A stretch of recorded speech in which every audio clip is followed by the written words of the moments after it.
Do you believe that all religions are going to basically the same outcome, or preaching the same outcome, leading to the same path?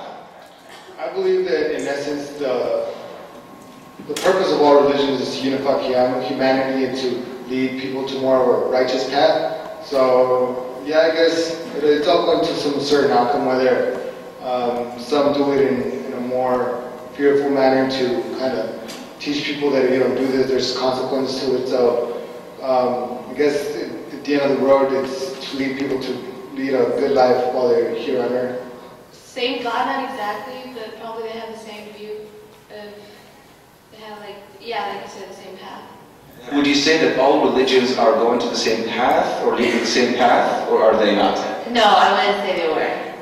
I say they're not going the same way. Why do you say that? Why do I say that? Because I believe the only way to get to heaven is to accept Jesus in your heart. Well, I mean, according to their own religion, but as long as it's positive, it's not hurting anyone or any type, it's not degrading anyone or discriminating anyone. Pretty much that's. So you're saying that all religions are leading to the same path? Is that correct? Pretty much, yeah. I mean, they don't teach any negative. They don't have any negative doctrines. I like to believe that all forms of spiritual discipline are going to the same place, but I don't really believe that all forms of religion are spiritual discipline. This guy's confusing. Don't Really know how to answer that. I guess, as far as like being a good person, then yeah, I think all religions encourage that. Do you believe that one religion holds more truth than the other? No, I don't. So, I'm pretty open to everything, so in my perception, I think everything's pretty much the same. Depending on the person. If a person doesn't necessarily believe my philosophy, does not mean that it doesn't mean that he's going to be cast into hell. Depends on the person he is and like what he does with his life. Okay, then. Okay, that's, I think, you get the idea, you get the message. There's one lady that said you have to accept the Lord Jesus Christ in your heart and all that. That was good, refreshing to hear. I almost wanted to continue on with the interview and give her a hug and say yes. Refreshing to hear. Okay, are we familiar with these images? Coexist. Do you see, guys? We have this in the States all over. I don't know if you have them here on bumper stickers. Have you ever? Anybody see this? See this? You have? Okay. We are all people of the book. Islam, Judaism, Christianity. And do you know what these are? World religion conferences. Conferences that are across the world that promote pluralism. In other words, all religions are good and equally valuable. And we share same values, worship same gods. He's not Coptic Orthodox, no worries.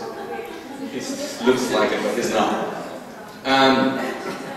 Do you guys know what Islam, do you know what that is? Not Hindu, not Buddhism. Who says? Yes, very good. Sikhism, or Sikhism, okay? I'm sorry, Sikhism is right here. My fault. This is Taoism, the Tao. My fault. The Tao, which is the force, the god of good, evil. I'm sorry, the god of good and the god of evil. The force of good. So you have to kind of balance your yin yang. Have you heard of the yin yang? That's the yin yang. This is Hinduism, Christianity. What is that? Buddhism, the noble eightfold path of Buddhism, the wheel. And this wheel signifies the reincarnation, because you get reincarnated in this world. Sikhism, of course Judaism, coexist, have the same idea, same symbols. Basically, these conferences are promoting that all religions teach equally same truths. If I were to ask you this question, and I'm having this interview with you, what would you say if I were to ask you, do all religions worship the same God? What would you say? Why? Bless you. Because they don't accept Jesus, like the lady said in the interview. If they don't accept Jesus in their heart, then they are not. They don't know God. Because Jesus said, only through me you will reach my Father. Very good. But you're presupposing that Jesus is correct. Yeah, but the question here is, do they all teach? I'm not asking which one teaches the right path. I'm saying, do they all teach equally valid truths? No, because if all the paths lead to the same God, that means this God has the same character and wants everyone to have the same values. And then if you go and study each religion, you will see that it doesn't necessarily lead to, like, they don't have the same values.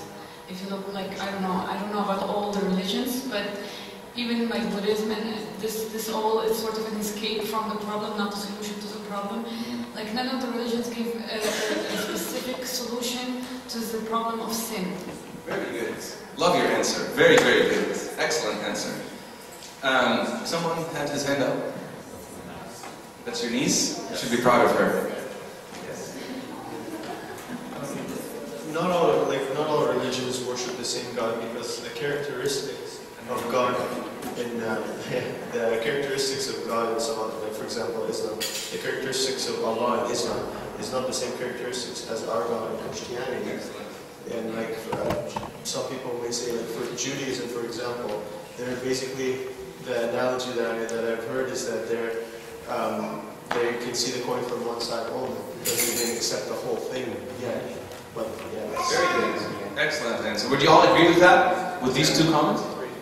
So you stand firm on the belief that all religions, or not all religions, teach the same thing.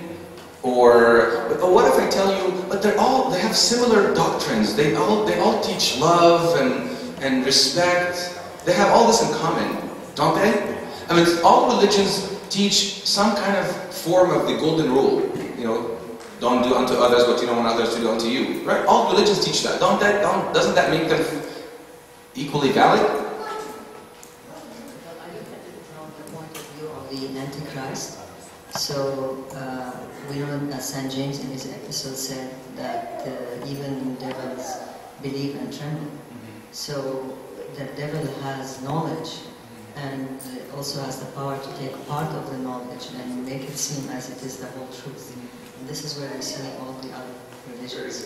Very good. Very good. Twisted truths that may seem to be the truth. Very good. Any other comments? Yes, Mary. So can you say that there are elements of truth in each religion? Very good. Because I think that there are, each religion does have something that you can say, oh, well, it looks like they were on the right path there, but, so is that something Very good. that is acceptable to say? You can say that. Have anybody heard of the elephant, the blind man story, parable? You have? Good. We'll discuss that as we move to that parable. We'll highlight what you're saying. Okay, so this is what you'd see in these in these conferences or in these people that advocate pluralism. And pluralism simply is the academic term for all religions worship the same God. I'm a Muslim, Hindu, New Age. All these people are climbing the same mountain. They're just taking different paths. And ultimately, there is a God. But this God, for the Christian, is Jesus. For the Muslim is Allah. Allah, as they call it. For the Buddhist is Nirvana. So all these, for the Hindu is, what's the Allah for Hinduism? Rama, very good. And what is Allah for TM, which is Transcendental Meditation? The object for that is to be nothing. To cease to exist. That's the divine. Anyway, so we're all climbing the same path. The question, as I asked you, yes, do all religions lead to the same destination? Absolutely not. Why is that? Because of the law of non-contradiction. It's a law in philosophy called the law of non-contradiction. What this law simply states is that opposite ideas cannot both be true in the same time and in the same sense. Rule of thumb. Opposite ideas cannot be true at the same time in the same sense. So if I say, and I mentioned that example yesterday, if I say today is, Monday? Today is Monday in North America, it cannot be Monday and Tuesday at the same time in the same sense. It's either Monday or Tuesday or neither. You see? So it's much more likely that all religions are false than to say all religions are true. Do you see the point? Because the law of non-contradiction necessitates that opposite ideas, says that opposite ideas cannot be both true at the same time in the same sense. All logic depends on this simple principle. If you have a discussion, conversation with someone, you must assume the law of non-contradiction in that conversation to be valid. Because you cannot say, my name is George and my name is Michael. It's either George or Michael. I don't know why I picked these two names. Okay. Aristotle said what? Mutually exclusive or contradictory statements cannot be true at the same time. It's basically the same thing we're discussing. So, okay, the world, okay, we said that. So there are three major worldviews, religious worldviews in the world. And if you were to take all the religions, all thousands of them, categorize them, you will put them in three buckets, only three buckets. Theism, atheism, pantheism. In this first bucket, we have the Judeo-Christian, Islam, religions that believe that God made all. Of course, not the same God, but they believe in theistic God. Okay? Theistic kind of worldview. Then you get to the secular humanists and the naturalists. All these believe in atheism. No God at all. So either God made all or no God at all. All these religions and so many more fall into this category. Then you come to the world of our world. Pantheism, pantheistic worldview. God is all. In other words, God is in everything. We're all connected and God is in everything around us. Buddhism, Hinduism, New Age movement, all of these fall into this category. So either God made all, or there's no God at all, or God is all.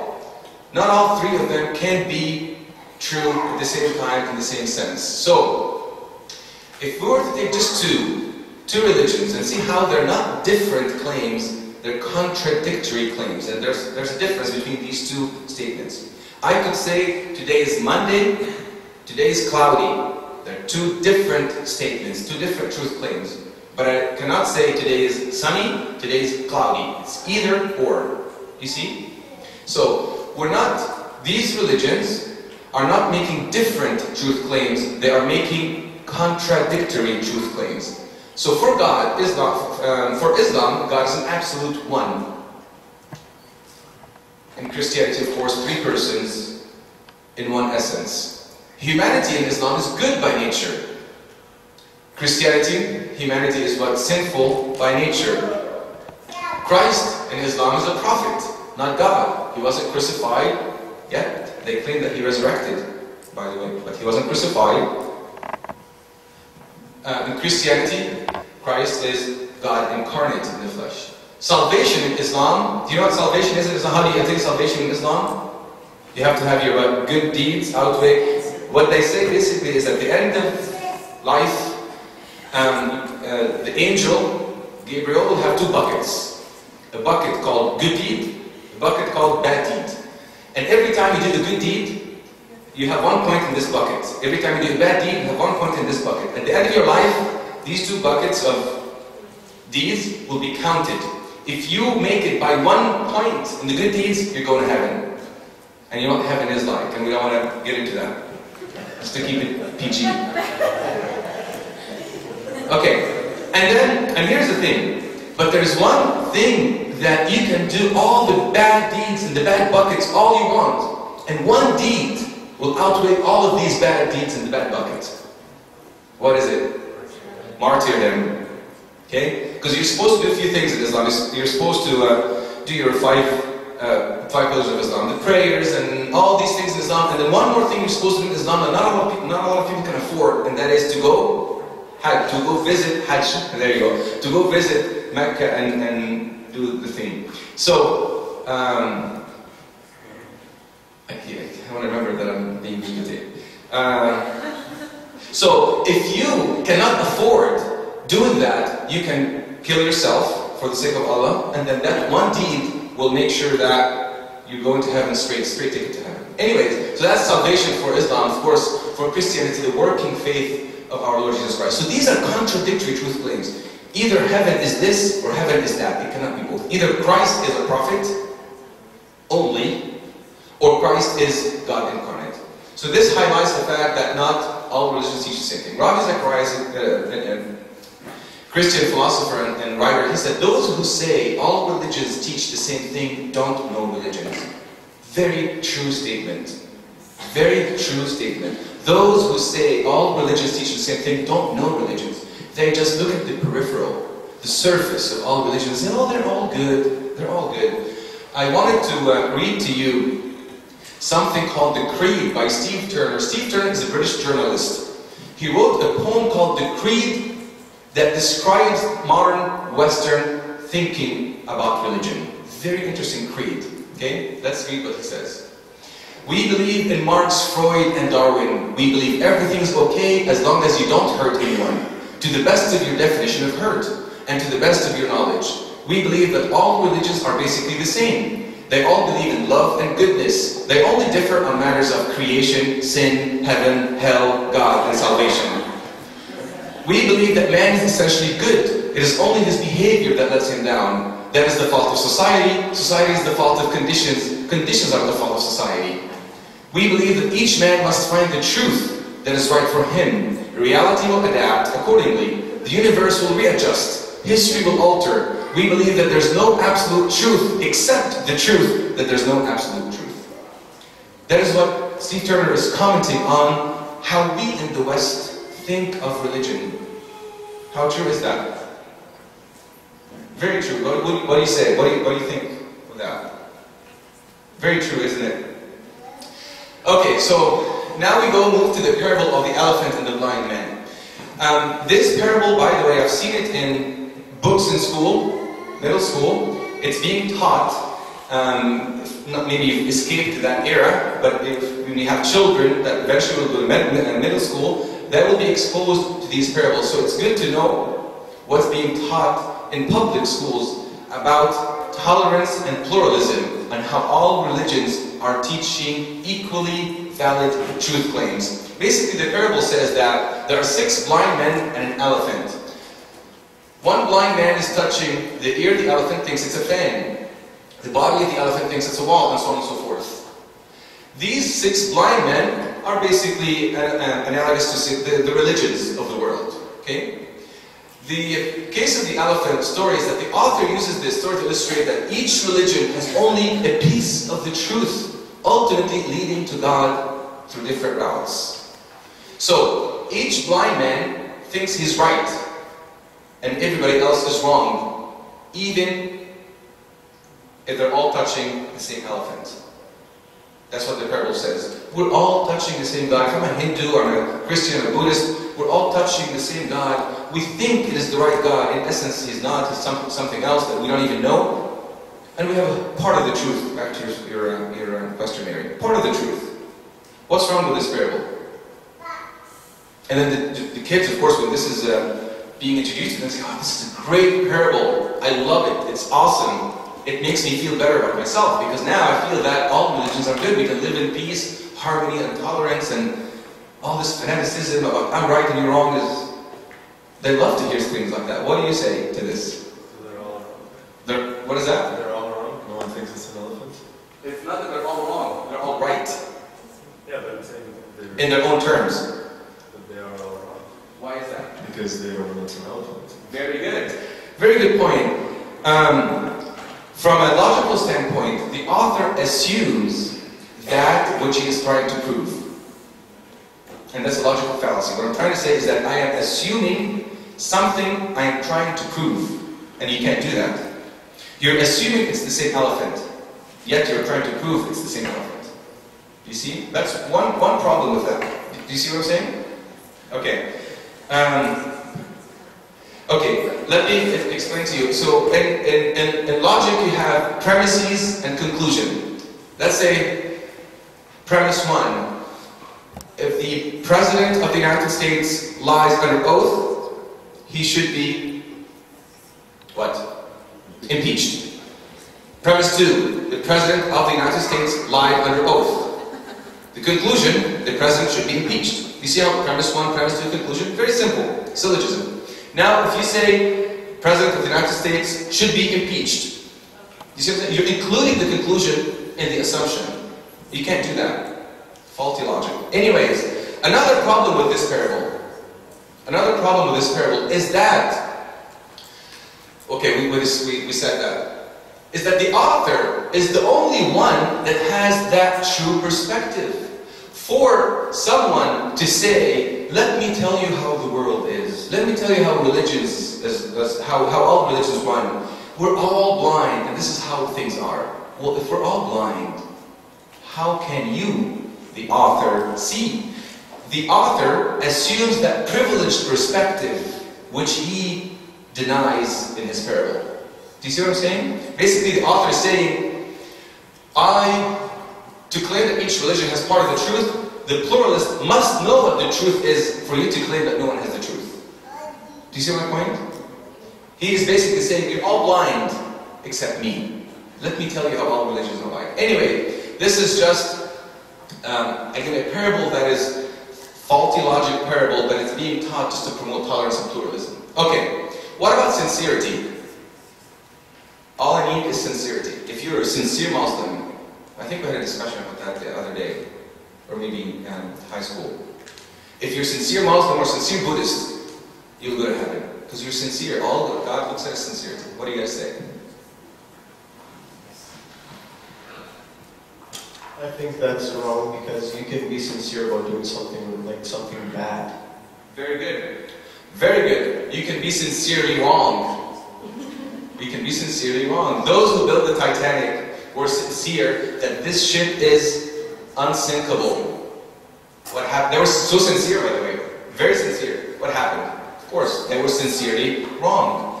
The verse, I love this verse in the scriptures that says, there is a way that seems right to a man, but its end is the way of death.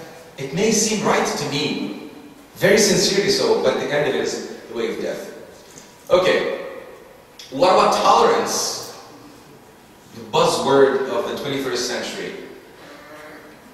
In whatever talk show you listen to, or you hear, or you see on TV or on the radio, wherever you are, tolerance is the buzzword of the 21st century. What about tolerance?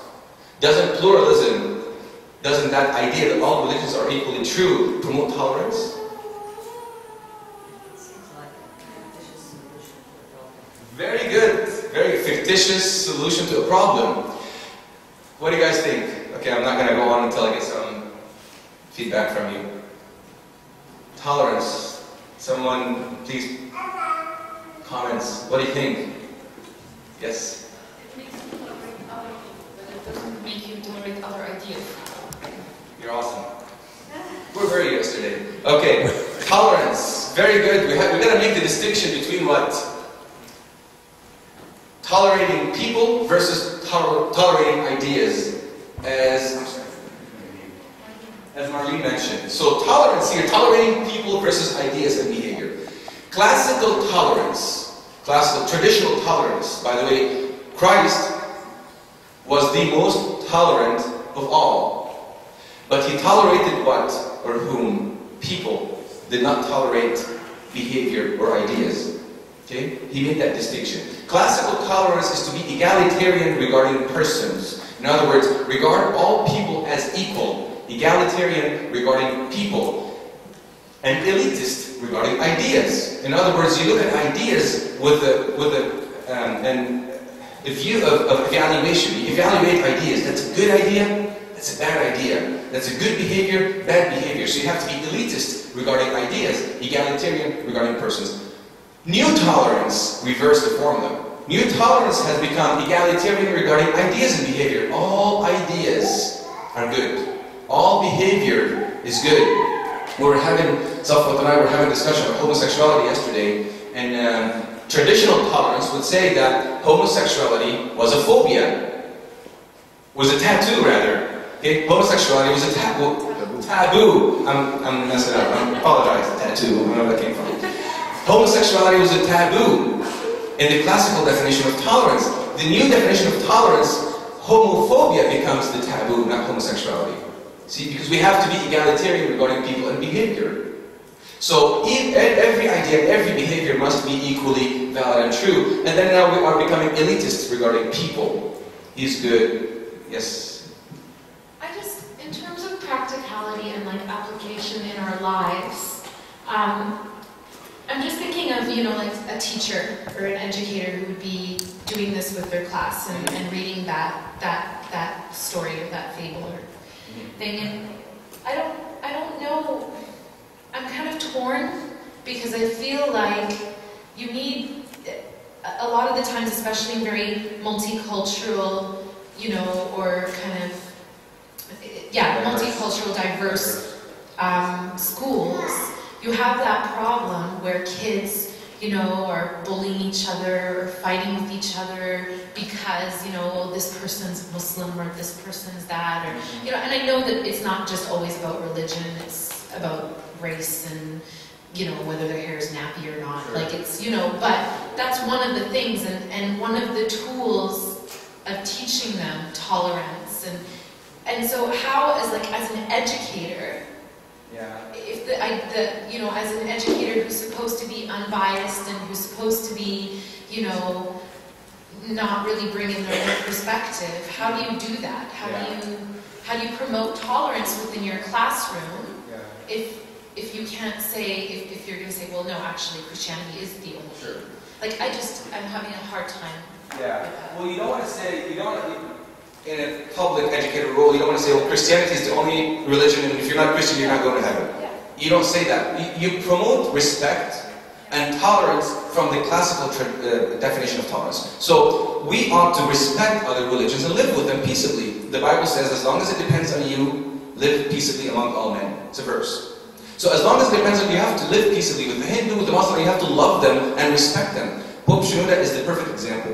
Whenever he gets into conversation with Islam, living in Egypt, and he gets questions about the Muslim clerics and all, you can see his approach to them is so loving and respectful of all of them. Yet, when it comes to issues about Christ, about truth, about doctrines, about dogma, he's not very tolerant. Because Christ wasn't.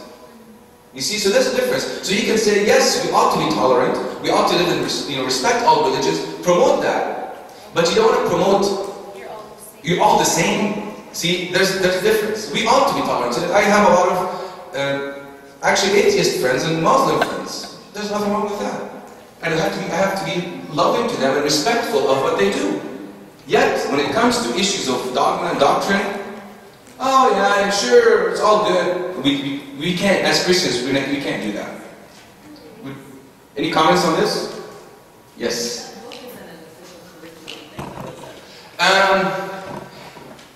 It's not an official curriculum, but it is in some schools. Like, I mean, I'm sure some teachers may choose to use it. I'm a teacher, though. I'm a teacher. Really, religion is a very taboo topic in general. We just don't. Not tattoo? No, not tattoo. Tattoo is not. So it's not really something talked about too frequently. So I don't know too many teachers that would actually use something like that anyway. Depending on the city you're in and how liberal it is, you'll get some teachers that will throw in their own agenda. But that's any teacher will do that. True. On a daily basis. True. Yeah. But at least it's good to know. Yeah. It's good to know. All right. So tolerance here. True tolerance applies, as we mentioned, treating people who disagree with. Okay.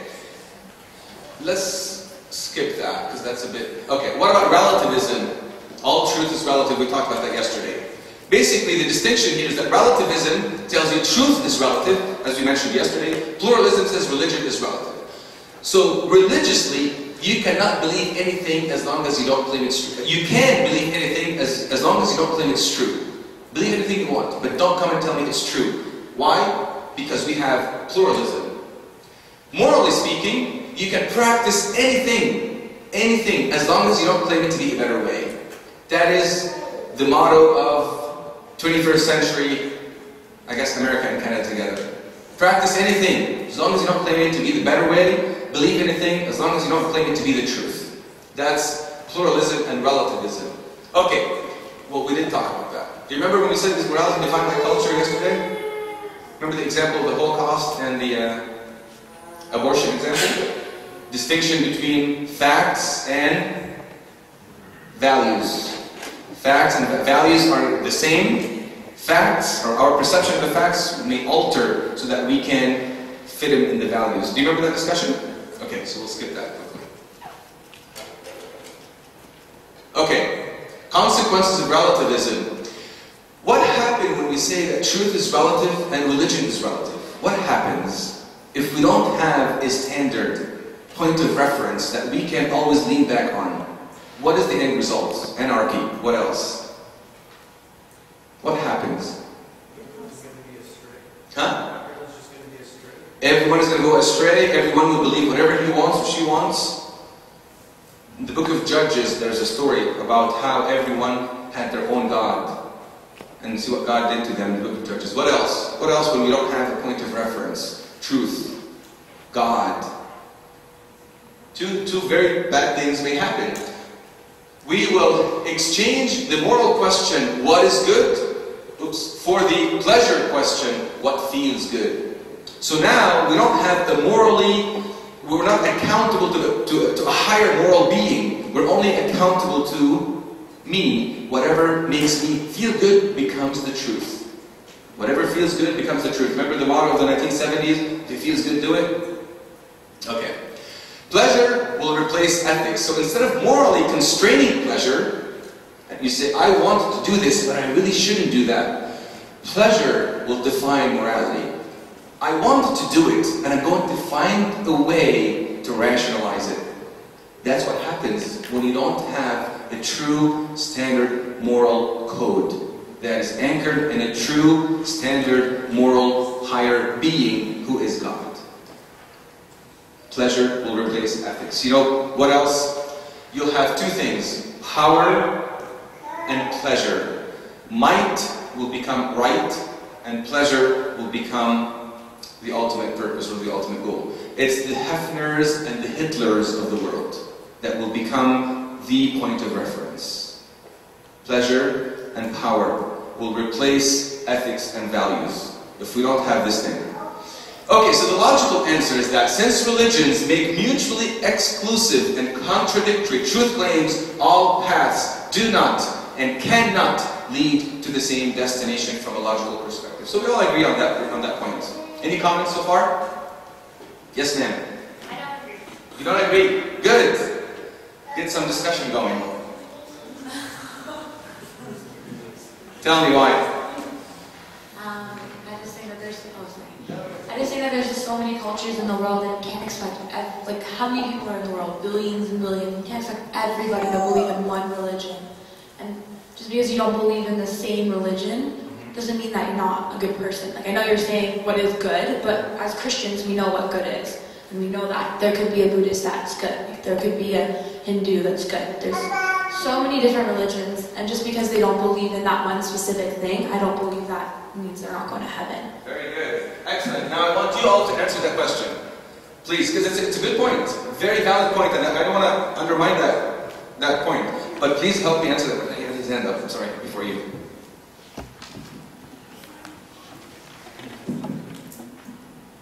But then again, like, I don't think that even if they're good people, they wouldn't lead to the same destination at the end, because... They will or not? They won't, because they teach the same, usually, like, in general, they teach around, like, the same values, but you remember yesterday we were talking about how they twist the facts, just to make it, like, fit in with the values and make it look more like it's an excuse for them to not, to not have conflict. Yeah, to not have conflict with the values. So I don't think a good person in another religion would lead to the same destination as a person. Very good. Okay. I guess like everybody to his own. Like who's to say what heaven is? Like heaven could be different to every person. Very good. Okay. What do you? So it may not be the same destination, but in the end, they all make it to where they want to be. So are you saying that if I believe to me that heaven is being with Christ forever in eternity, that is true for me as a Christian? But let's say the Muslim, heaven to him is going to be whatever. Okay? Do you see that heaven in that example could be this for me and this for him or her? Okay, so what you're saying is, this chair, to me, is burgundy. To you, it's black. This chair can actually be burgundy and black at the same time, in the same sense. If what you're saying is correct, then this analogy must be correct. But I don't think you can compare it to something like that. Religion is so abstract. Very good. Religion is so abstract. You're making a very important assumption in that statement. Religion is not abstract. Christianity is not abstract. I would say Buddhism is. Christianity is. That's why I would encourage you to dig deeper into the doctrines of other religions and see what they are relative to, let's say, your religion of choice, whatever that may be. And Christianity is a religion that has historical basis as an event that happened in history. It is not a philosophy or a system of thought or a school of ideas. It is actually based on a person who is Christ. So it is not, I wouldn't say religion is so abstract. That wouldn't be a very accurate statement. But somebody had his hand up, I think. Okay. I was just going to say that the law of non-contradiction is a very logical standpoint, right? But yesterday we learned in terms of faith, like say in this Drake said, God is not subject to our human logic, right? Faith is not subject to his logic.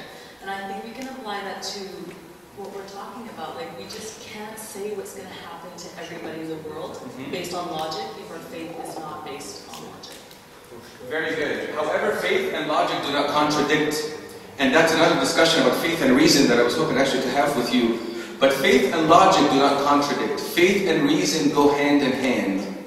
There's a difference between the act of faith and the object of faith. The object of faith, which you believe in something, that has evidence and reason. The act of faith is beyond reason, or else it wouldn't be faith. Because faith is the evidence of things unseen. So if you see it, it wouldn't be faith. So there's a difference between your act of faith and what you believe in. Let's say I believe in the Bible. I believe in the Bible. The Bible is my object of faith. My belief in it is the act of faith. Can I say I believe in the Bible? The Bible has errors. It doesn't matter. Faith. Faith tells me that I have to oversee all errors. Overlook all errors. Wrong. I can logically prove with reason that the Bible is divinely inspired through so many logical deductions. But my act of faith in the Bible is simply faith and only faith. So we have to make a distinction. We cannot say reason cancels faith. Faith cancels reason. They go hand in hand. But where one stops reason, faith goes on. Do you see? Do you see the point? We can have more extensive discussion about this later on. But someone had his hand up. Yes. I'm just curious because we kind of believe that there's degrees in heaven. So does that imply the same destination? Because different people are treated differently and there's degrees in hell as well. Yeah. So maybe the distinction between that is what one person who doesn't believe in Christianity might end up in. Yeah, very good.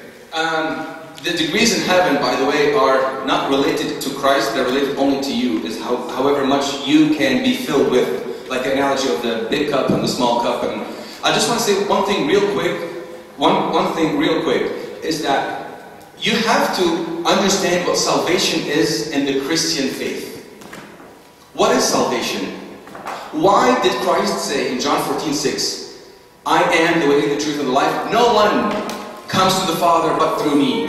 If Christ is really speaking the truth, if we believe that Christ is speaking the truth, then he must know what he's talking about. No one comes to the Father but through me. Wait a minute, why? And we discussed that I think yesterday. Why? What happened in the Garden of Eden? There was a sentence of death. God said, if you do this, you will die. A sentence of death must be executed, whether you like it or not. Must be executed, or else God is a liar, or is not just. That sentence of death that we are all sentenced to go through, to be executed, must be done. Well, two choices here you have. Either it will be done upon you, or upon someone else. End of story. That someone else who is God, big enough to actually redeem all of us, comes and says, okay, I'm going to take that sentence of death and die instead of you. If you hide behind me, Christ is saying that to you, if you hide behind me, I will have that death come upon me so that you behind me can go and live. But if you say, I don't want Christ, as long as I'm just practicing whatever, get away from me, Christ. I don't believe in you. Then acts of death will come upon you, because someone must die. Either you or Christ. He died so that you can live. That is the essence of salvation. It is not anything else. Everything else is just falls cascading through that. But that's the concept of salvation. Someone must die. If I am a Buddhist, I don't believe in this being who died for me, I have to take the sentence of death. It is simple. Or else, Christ is a liar. You cannot have it both ways. Yes? I'm sorry, I don't mean to. You had a question, and then I'll go back. Yeah. Okay, I'm sorry. I'll come right back to you. Or a comment. About your chair comment, Uncle. If I'm colorblind, there's another person here that has normal vision, or let's say a dog. We call this a chair. I see it something as a colorblind person. Normal person sees it as something completely else, and a dog sees it in a completely different other way. Well, we still call it a chair. Very good. Right? Very good. Okay. What do you say to that? What's the problem? The chair? I'll get to when I'll come back to you. Was your comment relative to this discussion? Yeah. Okay. Then let me get to you first, and then you had your hand up. Right? I'll get you right after. Relative to this discussion. Okay. Okay. There was another example given kind of like that. It's like this one person was in a hot place, or had their hand over hot water, and this other person had their hand over cold water, and they were both asked to put their hand in the same tub of water after they each had their hand in whatever temperature water before. Okay? And the person who had their hand in cold water said that the water was hot. And the person that had their hand in cold water said the water... Hot water. Yeah, okay. Anyway, but the water still had an absolute temperature. Even though this person is saying it's cold and this person is saying it's hot, the water still has an absolute temperature. Yeah, very good. And that is, by the way, excellent point, and that is the definition of what truth is, what corresponds to reality. So that chair, whether you're colorblind or not, that would be the fault of God. If you say you're colorblind, that means God made a mistake by making us colorblind in our heart. That chair is either black or burgundy or neither, but it cannot be both. So to your point, there is an absolute property into that chair that you cannot alter it. How can you say it's absolute property when we believe that there's the Holy Trinity, 3 in 1? Oh, that's a whole different discussion. How can you believe in absolute property? Well, what does it have to do with the Trinity, though? Because that's not an absolute property. There's 3 in 1. How is that absolute? That's God. No. This is a whole different comparative theology discussion. We can maybe have another convention about the Trinity, but that's, I wouldn't say that's related. Okay. Forgive me, but I beg to differ. That's not a relationship. Okay. For me, the thing that or the way I think about it is that Listen up. our salvation came through Christ. He died on the cross to save us, and our ultimate goal is to go to heaven to be with Him. But other religions, their ultimate goal is to be in a good place, every religion has its ultimate goal, but their ultimate goal is not through God. God did not die in the cross to save their sins in Buddhism or in any of the other religions. So every religion has its own path and its own ultimate goal. They're not all going to heaven. They don't all believe that this is our aim, right? Their aim is a different aim. Like reincarnation, exactly. So we can't say that that person's not going to heaven because, he's not going to heaven because he's not Christian. But that doesn't mean he's not going to a good place. Because his good place, by definition, is a different good place to what our good place is. Very good. So that's not a judgment. Very good point. Very good point. And if I may add to the question, I sense that implied in your question, compassion. Because how can only a subset of this population go to heaven and all these people die? I sense compassion in your heart, which is very good. But let me assure you, The God that created all these people, believe me, has more compassion than you do. Then leave it up to Him. What is that? Trying to say, like, we're using all this logic, but in faith, like, He's not a God of logic, so we talk about all these other religions. It's not pertinent to us. Well, yeah, that, and true, you're right. But we also have to leave that decision up to Him. And I gave the example yesterday. Forgive me, just one more example. I gave an example yesterday of the disciples when they came to Christ. I think it's Luke 23. And they asked Him a similar question. They said, will there be many that will be saved? In other words, who's going to be saved? Are there going to be a lot of people? Will that include these folks? Or will there be few who will be saved? What did He say? Anybody remembers? What did He say specifically? He responded to that question with something completely different. He said what? If you go to Luke 23, strive to enter through the narrow gate. In other words, when we say, what about those who have never heard of Christ? Christ is basically replying back and saying, it's none of your business. Strive to enter. You've been called to be a follower of me, a member of my body. Live your life as such. What about the others? I will take care of them because I love them more than you will ever do. So that's what Christ is saying. Strive to enter. Don't worry about them. You see? And we cannot expect compassion on our part more than Christ or the creator of these people. Okay, let's move on with the this was a very good discussion, and I appreciate you raised that question because it actually clarified some points. So thank you, and keep that coming. Yes. Just before you move on. Yes. Basically, after all this discussion, everybody did come to the conclusion that different paths lead to different areas. Right. Cannot lead to the same area. Do not lead to the same area, which really reaffirms the statement that I'm aboard. Very true. Very true. Since religious make mutual and contradictory truth claims, all paths do not and cannot lead to the same destination. Very true. Very true. So what is our responsibility if we know that? What is our responsibility? If we were to come up to that conclusion, I need to be few things. I need to be intellectually honest with myself that two contradictory statements cannot be true at the same time in the same sense. If that's the case, I need to make an informed choice.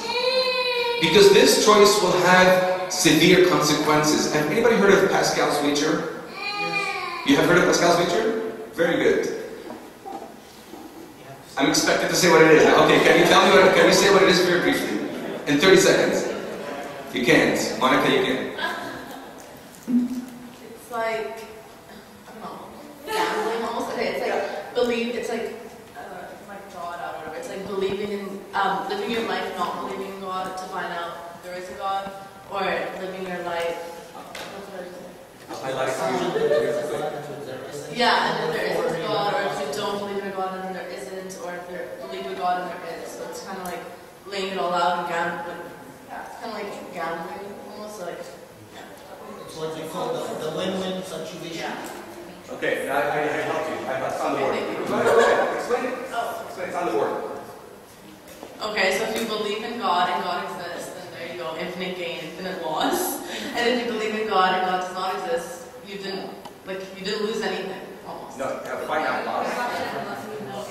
You lost, but it's still like. You didn't lose infinitely. You didn't lose infinitely. Yes, okay. Yeah. And then if you don't believe in God and God exists, infinite gain, infinite loss. And then if you don't believe in God and God does exist. Does not exist. Does not exist. Basically, that's Pascal's wager. So we have to make an informed decision with severe consequences. Consequences, if I don't believe in God, and He does exist, I will have infinite loss. Yes, if I believe in God and He does exist, I will have infinite gain. By the way, what is that? That's good. This is good. This finite loss, by the way, was Pascal's translation. For the Christian, you believe in God and He exists, there's no finite loss. Finite loss, he said, the time you live on earth, the 70, 80, 90 years, you'll have to go to church and fast and pray. All this he considers finite loss. We as Christians, we say infinite gain and finite gain, because that also is gain. Anyways, let's go to back to this.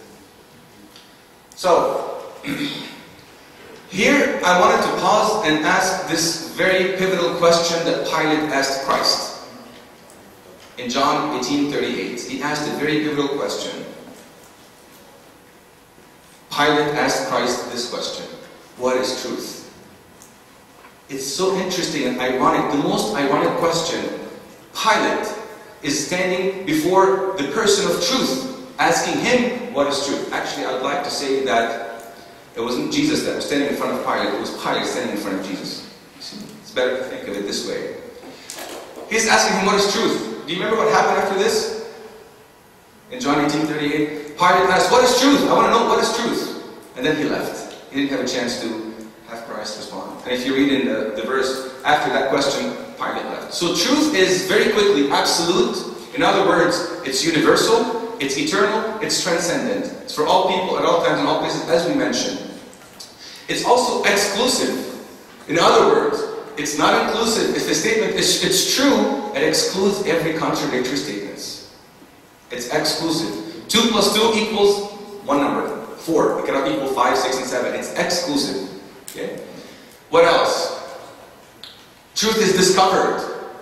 Galileo did not invent truth. He discovered a pre-existing truth. So truth is absolute, discovered, and exclusive. What else? Truth is revealed. The word aletheos means what? Truth in Greek. Aletheos means to unhide, to uncover. So truth is revealed. Okay? Truth is reality, the ultimate reality. Truth is narrow, exclusive. Truth is revealed. Truth is eternal. Thinking of transcendent, absolute, eternal. Truth is transcendent. Truth is universal. All these, if you were to put them together, these are, by the way, before Christ. Before Christ. Aristotle, Plato, Socrates, and all the philosophers had this definition of what truth is. Now you take all these, and then you come up with what? The personification of truth, Christ. He is all those attributes of truth together, and you can read these verses. He is the embodiment of truth. He said about himself, I am the truth. No other religious leader said that.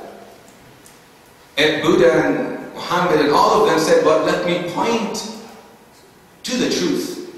Let me point to it. Christ is the only religious leader that said, I am the truth. All these truth questions you were struggling with are all personified in me. Do you see? So, okay, truth is in Christ's words. And let me tell you something that you probably take as a shocking statement. I don't believe everything Christ said is true. I don't believe everything Christ said is true. I know I said this in one of the conventions with His Grace Abba Yusuf, and he was standing in the back and he started to get up and say, I think it's enough, give me the microphone. It's not a joke. I don't think everything Christ said is true. Please expand, okay. Think about it. I think it's true because Christ said it. See the difference? Do you see the difference? I think it's true because Christ said it. If I say, by the way, I do believe everything Christ said is true. But it's good to look at it this way. When you say everything is true because Christ said it, Christ is the source of truth. By default, if He utters a word, it becomes true. By default. You don't say, I'm in the ocean because I'm wet. You say, I'm wet because I'm in the ocean. You see how you look at it differently? So when you say, let's see if whatever Christ said is true, you're basically implying that there is some other standard to see, oh, let's see Christ, what did He say? You said this is good? Well, let's see, is it good or is it not? You're implying that there's some kind of standard. You see what I'm saying? So by default, whatever Christ says is truth because He is the ultimate truth. Do you see the difference in perspective? So, the word of Christ is truth just because it came from Christ as the ultimate source of truth. Okay. Why is it important? Truth gives me freedom. Why is truth important? It gives me freedom. What is, very quickly, concisely, the definition of freedom? Definition of freedom. Definition of freedom. It is not to be free to do what you want to do It is the power to do what you ought to do. That's the true definition of freedom. And what you ought to do implies knowing what it is you should do, implying the knowledge of truth. So truth gives you freedom. So there are two types of freedom. Freedom from, and that's the common types of, I'm free from authority, from my parents, from police, I'm free from prison, I'm free from all these things. But this begs the question, I'm free for what? That's the more important question. I'm free from this, but for what? I'm free for being who I'm intended to be as an image of Christ. Knowing the truth will set you free only when we have this understanding, free for what? This verse will then click and make sense for us. Another, okay, I'm just going a little quicker. Another benefit of truth is that it gives us direction. And I think this is when we probably have a little exercise. So if you don't mind, if you all stand up, please. Stand up. And then stay in your seat. And then, if you don't mind, closing your eyes completely.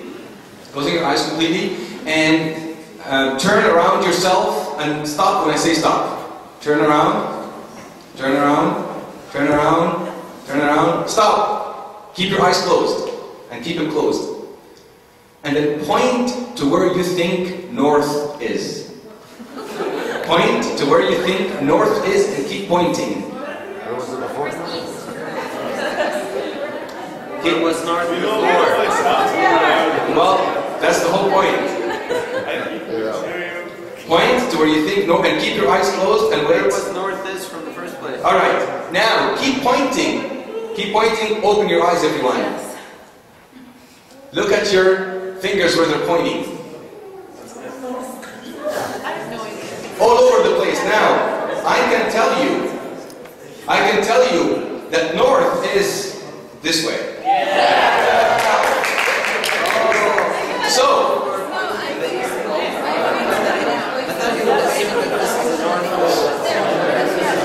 you can sit down now. Just want to stretch you a little bit. So, the point of this exercise, what is that? That I must have a point of reference for the truth. We can all be pointing to where we think north is.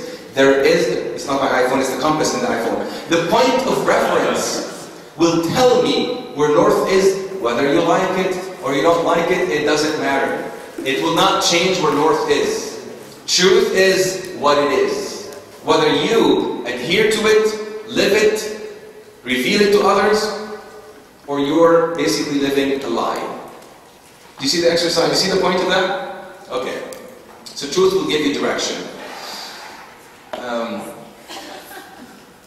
Truth will give you meaning as well, and I will skip very quickly. Apart from truth, the book by Gregory Koukl, Professor Beckwith and Relativism, apart from truth, we wander aimlessly. We are left with nothing greater than our own ideas. We have no standard against which to measure the meaning of our own existence. So truth gives you freedom, truth gives you direction, truth gives you meaning in life. And of course, ultimately, direction, meaning, freedom, ultimately leads to whole, holistic life. As I am the way, the truth, and the life. I'm the way that leads to the truth that ultimately gives you life. I'm the way that leads to the truth that ultimately gives you life. And we have these verses that he who has the Son has life. And the Son is the embodiment of truth. So if I have the truth, I have life. Why is truth important to discuss? Because truth gives you freedom, direction, and ultimately meaning, and ultimately life. So, okay. So truth is true. Even if no one seeks it, it is true. Truth is true even if no one knows it, it is true. Truth is true even if no one believes it, it is still true. Truth is true even if no one follows it. It does not take away from the fact that truth is true regardless of our view perspective of it. Why do we suppress it? Why when it comes to medicine, traffic signals, court of law, why do we abide by the truth? As I mentioned yesterday, you don't see someone in the court of law say, I swear to say my thinking, my opinion, nothing but my opinion, the whole opinion. You don't hear that. Why are we asking for the truth in these other areas in our lives and not religion? Tell me. Because it's immediately critical to have absolute truth for these things. There's immediate consequences for, Very good. Oh, with religion, we're not as worried at this point. Very good. Very good. Why else? What does it, if you were to say, I'm going to follow the truth in this religion, what do you have to do then? You have to follow the rules. Follow the rules, and that's precisely what it is. You'll have to comply, and you have to give up what? Finite loss. Very good. You have to give up what? Your own want, desires, and then conform to another lifestyle that you may not be very fond of. We, as fallen creation, we have that bent towards evil, towards bad stuff. But when we say, I'm going to follow the truth, you have to give up that and follow the truth. And some of us, many of us would say, well, I'd rather live in darkness and not follow the light. I'll tell you something very interesting. If I were in this room, let's say you're in your own bedroom, and you're doing something bad in your own bedroom, would you rather have the lights on or off? Off. You're lying, thinking bad thoughts, whatever it is. And then there's the question, would you want someone to come into your room and turn on the light? Of course not, because you will be what? Exposed. What would you rather do? Keep the light off so that I can keep doing what I'm doing, rather than turn the light on and see that what I'm doing is bad, and see what it is that's good that I should follow and do. Christ said that. In John 3, he said that the light has come into the world, and people rejected the light and remained in darkness because their deeds were evil. He said that in John 3 somewhere. They refused the light. I don't want to turn the lights on. I'd rather live in darkness because I'm doing bad deeds that I don't want it to be exposed. Anyways, so why suppress the truth? Because I don't want to comply. I don't want to change my lifestyle. Okay. I'm going through this very... Oh, here it is. John 3:19. And this is the condemnation, that the light has come into the world, and men loved darkness rather than light. Loved darkness. See how strong that statement is? Because their deeds were evil. Everyone practicing evil hates the light and does not come to the light, lest his deeds should be exposed. Very interesting. I don't want to know the truth. I like my darkness. What must we do? Ought to what? Walk in the truth. And these are all from the Bible, all from the scriptures, because everything is based and anchored on the Lord Jesus Christ. Walk in the truth. Obey the truth. Love the truth. Belong to the truth. Because our Father is the Father of truth, and our Mother, who is what? Who's who? The church, the bride of Christ, is the pillar of truth. All these are from the scriptures. Walk in the truth, obey the truth, love the truth. We belong to the truth, because our Father is the truth, and our Mother is the pillar of truth. So, in conclusion, and I'm going to finish very quickly, the premise of this world is there's no God. Hence, no absolute truth. There's no God. I don't want to believe in absolute truth, because I don't want to construct my own God that conforms to me. I was telling someone yesterday that in the beginning of time, God created Adam and Eve. God created man in his own image and likeness. In the 21st century, man is creating God in his own image and likeness. That's precisely the reverse.